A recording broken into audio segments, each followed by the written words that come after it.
할렐루야. 오늘도 굿TV에 함께 하시는 여러분들을 주님의 이름으로 사랑하고 축복합니다. 오늘은 창세기 3장 21절 말씀을 통해서 가죽옷의 비밀이라는 제목으로 함께 한번 하나님의 은혜를 나누기를 원합니다. 이 가죽옷의 비밀의 원인을 우리가 한번 살펴보려면 우리의 원초적 본질부터 한번 살펴봐야 할진데, 우리는 창세기 1장 27절에 하나님의 형상으로 지음받은 존재이며, 창세기 2장 7절에 성령의 생기로 지음받은 존재임에 대한 부분에서 분명히 밝히 말씀해 주셨습니다. 그래서 사도 바울은 고린도 전서 15장 45절에 말씀하기를, 살려주는 영이신 삼위일체 하나님에 의해서 우리가 지음을 받았기에 오늘날 산 영이 되었다고 말하니, 원초적 본질은 하나님의 형상으로 지음받고 하나님의 영으로 지음받은 산 영이 되었다는 것이 우리의 원초적 본질로서 구원받은 백성임을 우리가 확실히 알게 됩니다. 그런데 창세기 3장에 들어가면서부터 사단이라고 하는 영의 존재가 등장하게 됨을 우리는 성경을 통해서 확인해 볼 수 있습니다. 왜 구원받은 하나님의 형상으로 지음받은 산 영인 아담과 하와에게 사단이 등장했는가? 이것은 오늘 우리들에게도 동일한 영적인 메시지를 주니, 오늘 구원받은 하나님의 백성인 오늘 우리들에게도 영의 세계 속에서 사단이란 존재가 우리에게 등장하고 있다고 하는, 있을 수 있다고 하는 그런 경고의 메시지를 주는 하나님의 말씀입니다. 자, 그러면 왜 사단은 구원받은 하나님의 백성들을 타켓으로 삼느냐고 하는 것입니다. 가장 먼저는 요한일서 3장 8절의 말씀을 통해서 보면, 사탄은 우리에게 죄를 짓게 함으로 말미암아 자기들에게 속한 자가 되게 하길 원하고 있습니다. 그래서 마귀에게 속한 자가 되게 함으로 말미암아 요한복음 10장 10절의 말씀에 우리의 것을 도적질하려고 하고 있다고 또한 성경은 기록하고 있기도 합니다. 바로 이와 같이 사단의 존재는 지금 우리들이 끊임없이 침범해서 우리의 것을 빼앗아가려고 하고 있다는 겁니다. 그러면 중요하게 죄라는 합법적인 통로를 타고 들어와서 우리의 무엇을 빼앗아서 죄를 범하게 할까요? 다시 우리 에덴 동산의 영성으로 들어가 보면은 창세기 2장 17절 말씀에 하나님은 구원받은 아담에게 주신 하나의 말씀이 있었습니다. 창세기 2장 15절에서는 지키라는 말씀과 17절의 말씀에서는 선악을 알게 하는 나무의 실과를 먹지 말라, 내가 먹는 날에는 정령 죽으리라는 말씀을 분명히 주님이 아담에게 주셨어요. 근데 창세기 3장에 넘어가서 조금 전에 말씀드린 대로 사단이란 존재가 등장하면서부터 끊임없이 구원받은 아담과 하와를 미혹하는 사건이 기록됩니다. 창세기 3장 3절의 말씀에 2절부터 3절의 말씀을 보면은, 하나님이 정말로 너에게 아무것도 먹지 말라고 하더냐라고 이렇게 미혹했을 때 이 하와가 사탄에게 말을 합니다. 뭐라고 말하는가? 동상 중앙에 있는 나무의 실과는 하나님의 말씀에 너희는 먹지도 말고 만지도 말라라고 했다고 하는 거예요. 이미 사탄은 이제 하와를 틈을 완전히 본 겁니다. 아, 하와가 하나님 말씀을 정확하게 알지 못하고는 이걸 알고 있다는 거죠. 한번 건드려 볼 때 우리가 얼마만큼 하나님 말씀을 잘 알고 있는 것을 툭 하고 사탄이 건드려 보는 것으로 우리가 말씀을 생각해 볼 수 있을 겁니다. 왜? 창세기 2장 9절에 동상 중앙에는 바로 생명나무도 있고 선악을 알게 하는 나무도 있을진데, 하나님 말씀은 생명나무는 먹어도 되지만 선악을 알게 하는 나무의 열매를 먹지 말라고 했는데, 하와는 동상 중앙에 있는 모든 것들을 먹지 말라 이렇게 했다고 말씀을 변질시켜 갑니다. 그리고 더 나아가 만지지 말라는 말씀으로 또 추가시키고, 정령 죽으리라 했는데 죽을까 하노라로 말씀을 또한 약화시켰다는 겁니다. 이때 사탄은 우리가 하나님 말씀을 알지 못하고 있음을 알고 있기 때문에 다시 한번 침략해 들어와서 창세기 3장 4절에 충격적인 말씀을 하니 결코 죽지 아니하리라 라는 말씀으로 말씀을 완전히 변질시켜서 우리 안에는 하나님의 말씀을 완벽하게 빼앗아가고 있다는 것을 우리는 성경을 통해서 알 수 있습니다. 이를 통해서 결국 아담과 하와는 창세기 3장 24절의 말씀에 에덴 동산에서 쫓겨나는 아픔을 겪고 있습니다. 이것을 예수님은 실제로 이게 가르쳐 줬으니 하나님 나라의 비유의 말씀을 선포하시면서 길가밭을 얘기했을 때 누가복음 8장 12절 말씀에 이렇게 표현했습니다. 우리 한번 누가복음 8장 12절 한 절 말씀을 같이 한번 읽겠습니다. 시작. 길가에 있다는 것은 말씀을 들은 자니 아멘. 이에 마귀가 와서 그들로 믿어 구원을 얻지 못하게 하려고 말씀을 그 마음에서 빼앗는 것이더라. 아멘. 자, 말씀을 들은 자는 이미 구원받은 자예요. 믿음은 들음에서 난다고 했기 때문에 구원받은 자이지만 또 연약성을 가졌을 때 사탄이라는 존재가 등장을 합니다. 그래서 말씀을 도적질합니다. 왜 말씀을 도적질합니까? 이유는 한 가지입니다. 구원 얻지 못하게 하려고. 맞습니다. 지금도 사탄이라는 존재는 실제로 있고 끊임없이 우리들에게 틈을 타서 하나님부터 들은 말씀들을 계속 도적질합니다. 이유는 오직 한 가지입니다. 말씀을 듣지 못하는 것을 통해서 말씀을 빼앗음으로 말미암아 구원받지 못하게 하려고 한다는 에덴 동산의 아담에게 틈을 타 그들에게 말씀을 뺏은 사건이 그대로 지금 우리에게 벌어지고 있다고 하는 겁니다. 이와 같이 사단은 지금 에덴 동산에서 하나님의 형상으로 지음받아 구원받은 아담과 하와를 미혹해서 결국 구원받지 못해 에덴으로 쫓겨가게 하는 것처럼 지금도 끊임없이 우리들에게 들어와 하나님이 주신 거룩한 구원의 은혜를 뺏음으로 말미암아 원초적 본질을 완전히 빼앗아 산 영이 아니라 죽은 영이 되게 하려고 하고 있다는 것이죠. 이게 사탄의 기능입니다. 그래서 다시 한 번 더 요한복음 10장 10절의 말씀을 통해서 보면은 도적은 도적질하고 죽이고 멸망시키는 것이라고 분명히 말씀하고 있어요. 자, 도적이 우리의 존재를 죽여가는데 한 번에 죽이지는 못합니다.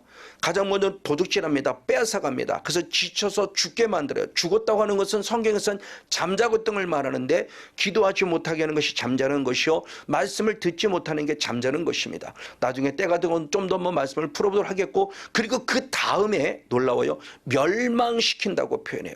우리의 세상의 가치는 죽음이 끝남이고 이 땅에 살다가 망할 수도 있어요. 사업이 망하든지 뭔가 망할 수 있어요. 근데 성경은 죽음이라는 존재를 통해서 우리의 영이 죽었다고 했을 때 결국은 마지막이 멸망이라고 표현할 때 그 멸망을 표현하는 아폴리미라는 원어가 아주 중요함을 봅니다.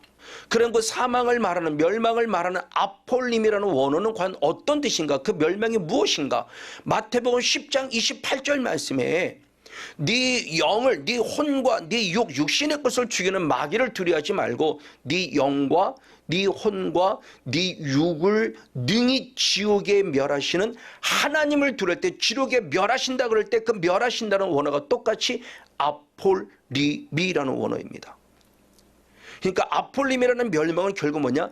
지옥을 말하고 있다는 것을 이게 분명히 상기시켜주고 있습니다. 맞습니다. 이렇게 우리가 말씀을 빼앗기고 결국 죄를 범함으로 말미암아 에덴 동산에서 쫓겨나는 순간 우리의 본질은 원초적 본질에서 하나님의 형상으로 지음받은 산 영인 원초적 본질에서 에베소 2장 3절의 말씀에 보니까 육체의 욕심을 따르고 육체와 마음이 원하는 대로는 본질상 진노의 자식이라고 하는 부분으로 우리의 신분이 타락되어짐에 대한 부분을 우리에게 분명히 가르쳐주고 있어요.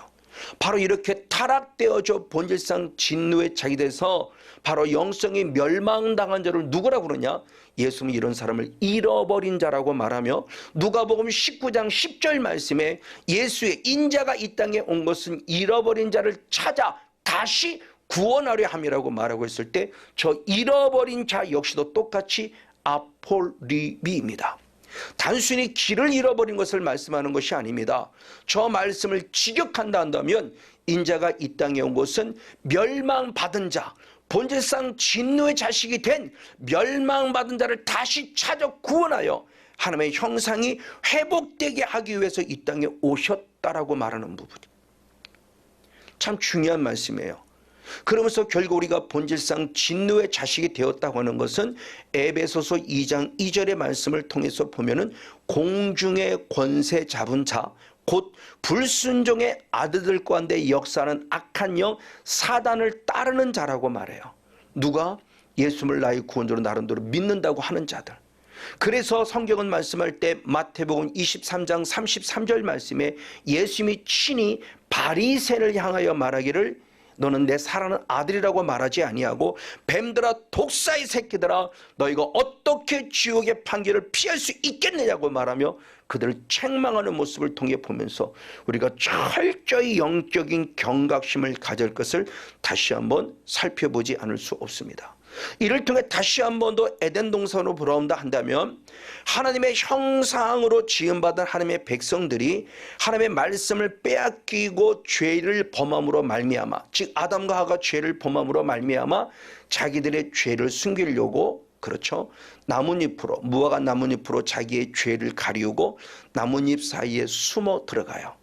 그러나 우리의 죄를 절대 숨길 수 없습니다. 왜? 하나님은 거룩하신 분이고 불꽃 같은 눈동자로 살피시는 분이기 때문에 우리는 절대 숨어갈 수 없다고 하는 부분입니다. 그래서 결국 에덴 동산에서 쫓겨나요. 이것은 진리입니다. 하나님의 구원받은 백성이란다 할지라도 또 죄 속에 빠질 때는 에덴 동산에서 쫓겨날 수밖에 없다는 게 진리예요. 그러나 또한 반면에 에덴 동산을 쫓겨난 게 하나님의 은혜이기도 하다는 거예요. 할렐루야. 자, 놀라운 얘기입니다. 왜 에덴 쫓겨난 게 하나님의 은혜일까요? 쫓아내야만 다시 들어올 수 있는 길을 주시기 때문입니다. 왜?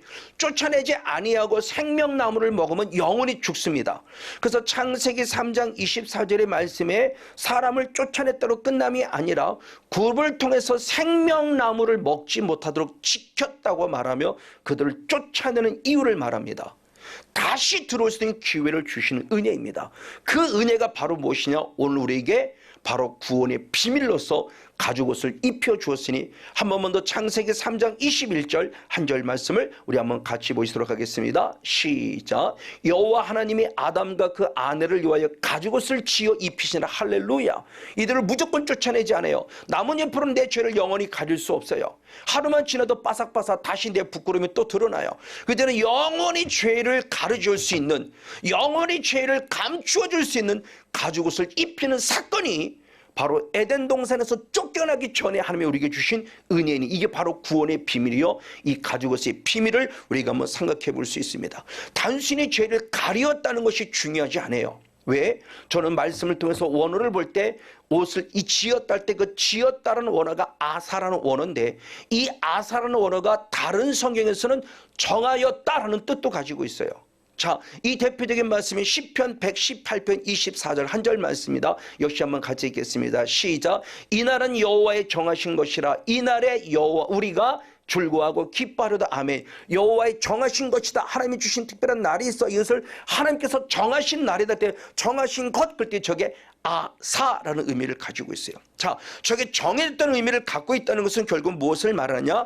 아담과 하와를 구원하시려고 짐승을 잡아 피 흘리고 가죽옷을 입혔다고 하는 것은 단순히 옷을 지어서 우리의 부끄러움을 가리웠다는 것을 말하는 것이 아니라 뺏긴 구원을 다시 되찾는 영적 원리를 정하셨다는 사건이기 때문에 아주 중요한 은혜요, 능력의 비밀이 숨어있다고 생각이 돼서 강하게 말씀을 전하고 있는 것입니다. 맞습니다. 이것은 우리 인간의 죄를 속해 주시는 예수 그리스도의 어린 양의 사건을 기억합니다. 그래서 예레미야 14장 25절 29절 두 절 말씀을 통해서 보면 어린 양을 잡아서 그 피를 취함으로 말미암아 우리의 죄를 깨끗이 속죄해 주신다고 기록하고 있어요. 이걸 세례 요한은 요한복음 1장 29절에 예수를 보면서 보라, 세상 죄를 지고 가는 하나님의 어린 양이다 라고 선포해 주고 있다고 하는 것이죠. 맞습니다. 결국 아담과 하와에게 가죽옷을 지어 입혔다고 하는 것은 다시 구원을 회복하기 위해서 우리의 죄를 깨끗이 사해주는 예수 그리스도의 철저한 죽음의 사건을 우리에게 보여주니 십자가의 은혜를 가르쳐주는 겁니다.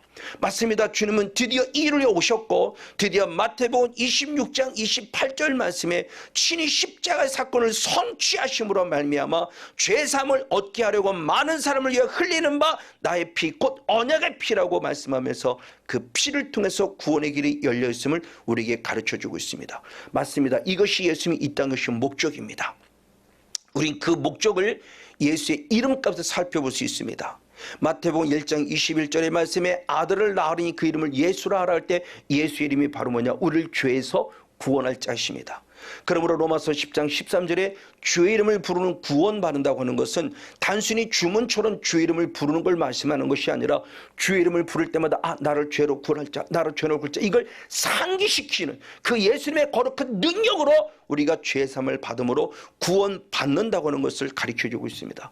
그리고 정하였다는 이 뜻이 더 깊이 들어가 이것은 이미 성경에 기록된 내용으로 사도행전 2장 23절의 말씀에 십자가 사건이 이미 정해져 있음을 우리에게 확증시켜주고 있습니다. 그가 하나님의 정하신 뜻과 미리 아신 대로 내어준 바 되었거늘 너희가 법 없는 자들의 손을 빌려 못 박아 죽였다고 말하며 십자가의 사건이 이미 주님의 정하신 뜻임을 가르쳐주고 있습니다. 그리고 더 구체적으로 이것이 예수라는 사람을 통해서 이루어짐에 대한 부분을 역시 사도행전 17장 31절의 말씀을 쓰니 이는 정하신 사람으로 하여금 즉 예수 그리스도로 말미암아 천하를 공의로 심판하는 작정하시고 이에 저를 죽은 자 가운데서 다시 살리신 것으로 모든 사람에게 믿을 만한 증거를 주셨음이니라. 아멘. 예수 그리스도만이 우리를 위해서 신이 십자가에서 죽으심으로 우리를 살린 믿음의 증거로서 정하셨다라고 가르치고 있다고 하는 거예요. 이미 이건 구약시대부터 말씀되어 있었던 겁니다. 그래서 이스라엘 백성들을 구원하기를 위하여 바로 10가지 재앙 때 예수 피를 뿌려서 장자들을 구원하는 사건이 기록되어 있으니 히브리서 11장 28절 말씀에 믿음으로 유월절과 피 뿌린 예를 정하셨으니 아멘. 유월절을 통해 피 뿌린 예를 정하셨으니 이는 장자를 멸하는 자로 저희를 건드리지 않게 하려면 할렐루야. 누구도 우리를 멸망시키지 않도록 이미 주님은 예수의 피를 통해서 우리를 구원할 것에 대한 가죽옷을 입히는 은혜에 대한 부분을 분명히 기록하고 있다고 하는 것입니다. 맞습니다. 이것이 얼마나 귀하고 아름다운 은혜인지요. 그래서 베드로 사도는 중요한 걸 말씀했으니 베드로전서 1장 2절 한 절 말씀을 한 목소리로 한번 같이 한번 읽어보도록 하겠습니다. 시작. 곧 하나님 아버지의 미리 아심을 따라 성령의 거룩하게 하심으로 순종함과 예수의 피뿌림을 얻기 위하여 택하심을 입은 자들에게 편지하노니 은혜와 평강이 너에게 더욱 많을지어다. 아멘. 주는 베드로 사도를 통해서 하나님이 우리를 택하셨다고 그래요. 무엇하는 자로 택했냐? 순종하는 자로 택했다고 말씀하고 예수의 피뿌림을 얻기 위하여 택한 자라고 주님 말씀해요. 그럼 우리는 늘 예수의 피뿌림을 받는다. 이것은 결국 우리가 유월절의 은혜를 공급받아 가죽옷의 은혜를 입음으로 말미암아 철저히 내 죄가 사함받음으로 다시 구원받는 백성으로서 에덴 동산의 영성으로 회복될 수 있는 축복의 주인공이 된다는 사실을 분명히 가르쳐 주고 있다고 하는 것입니다. 맞습니다. 자, 그러면 어떻게 우리가 이 피뿌림의 은혜를 입을 수 있을까요? 성경 우리가 피뿌림의 은혜를 입을 수 있는 아주 중요한 영적인 요소를 가르쳐 주시니 바로 회개라고 하는 것이 우리에게 예수의 피뿌림의 은혜를 입을 축복의 통로임을 가르쳐 줍니다. 자, 그 말씀을 사도는 이렇게 말씀했으니 요한일서 1장 7절과 9절 역시 한번 두 절 말씀을 같이 한번 읽도록 하겠습니다. 우리 중반절 말씀부터 보면 그 아들 예수의 피가 아멘 우리를 모든 죄에서 어떻게 깨끗하게 하실 것이요 할렐루야. 그러면서 9절 말씀에 만일 우리가 우리 죄를 자백하면 저는 미쁘시고 의로우사 우리 죄를 사하시며 모든 불의에서를 깨끗게 하실 것이라 할렐루야. 자, 7절 말씀에 예수의 피로만 우리가 분명히 깨끗해질 것에 대한 부분을 말씀하셨고 그것이 9절 말씀을 통해서 우리가 자백하면 회개하면 철저히 내 죄를 인정하면 하는 반드시 우리에게 말씀할 때 미쁘시고 의로우신 하나님 예수님께서 우리 죄를 사하시고 모든 불의에서를 완벽하게 깨끗게 하신다고 약속하며 회개에 대한 중요성을 우리에게 가르쳐 주고 있는 것입니다. 그래서 마가복음 1장 15절 말씀에 성경은 말하고 있습니다. 하나님 나라가 가까웠으니 회개하고 복음을 믿으라. 즉 하나님의 나라 들어가는 첫 출발점의 모습이 회개임을 가르쳐주고 있어요. 맞습니다. 이렇게 회개로 시작해서 마지막 때 역시는 회개로 마쳐야 할지인데 고린도후서 7장 10절에 이렇게 표현했습니다. 하나님의 뜻대로는 근심이라고 말하며 세상 근심은 사망이지만 하나님의 근심은 무엇이냐? 하나님의 뜻대로는 근심은 후회할 것이 없는 구원에 이르게 하는 회개를 이루는 것이요 세상 근심은 사망이라고 말하면서 오늘 우리들의 시작이 바로 회개로 시작해서 회개로 마쳐야 될 것을 말씀하고 있으니 우리의 믿음의 출발점은 회개로 시작했으면 다시 한번 회개로 마치는 사건이 필요합니다. 이게 지성소의 영성이기도 합니다.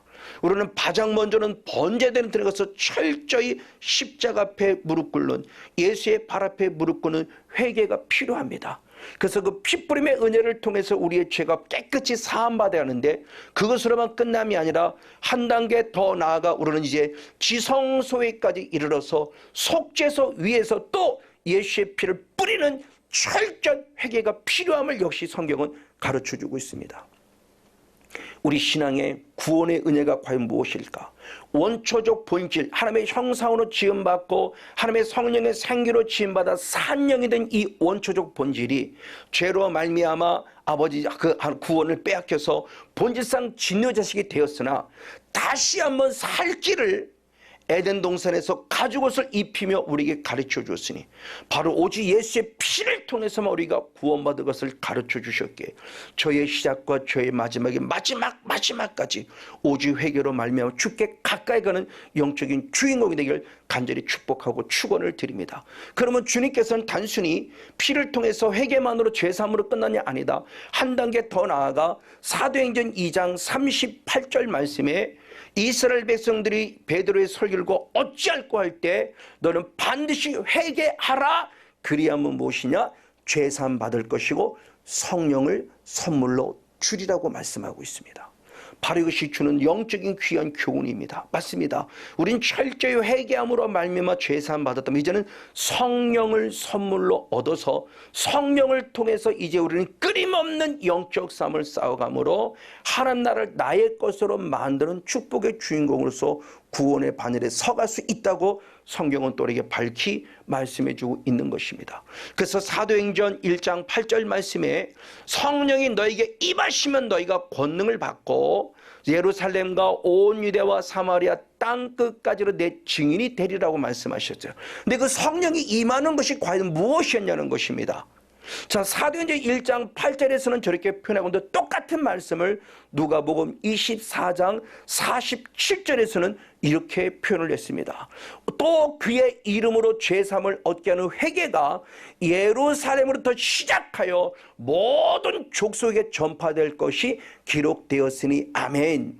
자, 성령이 너에게 임하시면 사도행전 1장 8절이 결국 무엇이냐?